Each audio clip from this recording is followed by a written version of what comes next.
서울대병원에 마련된 김영삼 전 대통령의 빈소에는 여야를 초월해 많은 정치인의 발길이 이어지고 있습니다. 김 전 대통령의 빈소가 마련된 서울대병원 장례식장 연결합니다. 이종구 기자. 네, 서울대병원 장례식장에 나와 있습니다. 예, 오늘 첫날인데요. 빈소에 여야를 막론해서 정계 인사들의 발길이 이어지고 있다고요?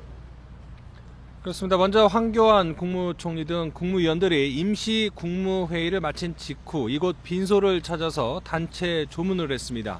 이 자리에서 황교안 총리는 김영삼 전 대통령의 국가장을 최선을 다해서 준비하겠다고 말했습니다.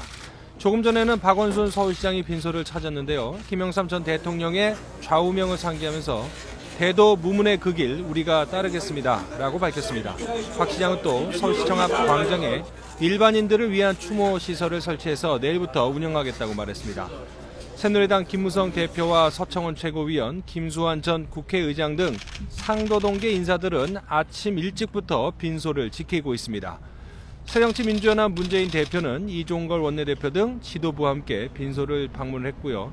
이 문재인 대표는 닭 목을 비틀어도 새벽은 온다는 고인의 정치 철학을 지금의 정치인들이 되새겨야 할 것이라고 말하기도 했습니다. 직접 들어보겠습니다. 이 땅에 민주화의 역사를 만드신 아주 큰 별이셨습니다. 닭의 목을 비틀어도 새벽은 온다 라고 했던 김영삼 대통령님의 민주주의에 대한 정신, 철학 우리가 다시 기리고 계승할 때라고 생각합니다. 자, 이종구 기자, 이명박 전 대통령도 빈소를 찾았죠? 그렇습니다. 김영삼 전 대통령 서거에 대해서 어려웠던 시절에 대한민국의 민주화를 주도한 역사적인 인물로 우리 역사에 길이 남을 것이라고 평가했습니다. 이 전 대통령은 고인에 대해 대한민국의 마지막 남은 민주화의 상징이 떠나셨다며 남은 사람들이 진전된 민주주의와 산업화를 잘 이뤄나가는 게 김 전 대통령의 꿈을 완성하는 것으로 생각한다고 말했습니다. 잠시 들어보겠습니다.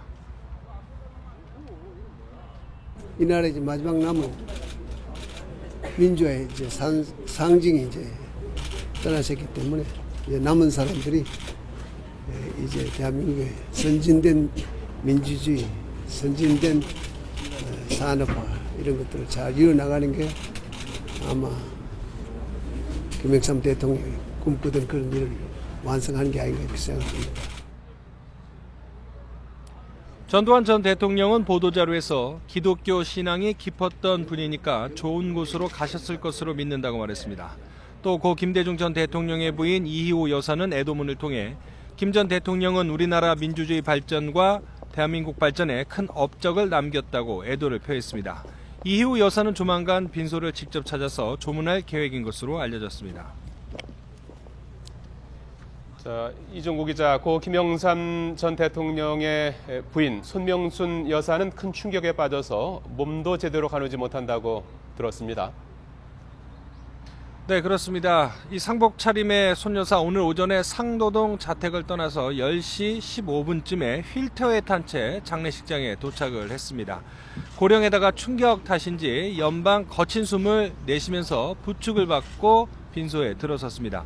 이 차남인 현철 씨는 기자들에게 오늘 새벽 서거 당시에는 어머니에게 충격이 올 것 같아서 아침에서야 말씀을 드렸다고 말했습니다.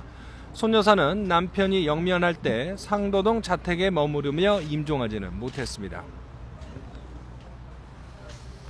자, 이 김 전 대통령의 연결식을 위해서 국회 본회의를 늦추는 방안이 검토되고 있다고요?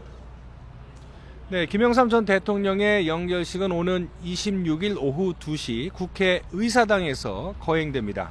안장식은 연결식 종료 뒤에 국립서울현충원에서 엄수됩니다. 이 연결식 예정 시간인 26일 오후 2시는 애초 국회 본회의가 예정돼 있습니다. 그래서 여야 원내대표들이 본회의를 연결식 이후로 늦추는 방안을 논의하고 있는 것으로 전해졌습니다. 지금까지 서울대병원 장례식장에서 YTN 이종구입니다.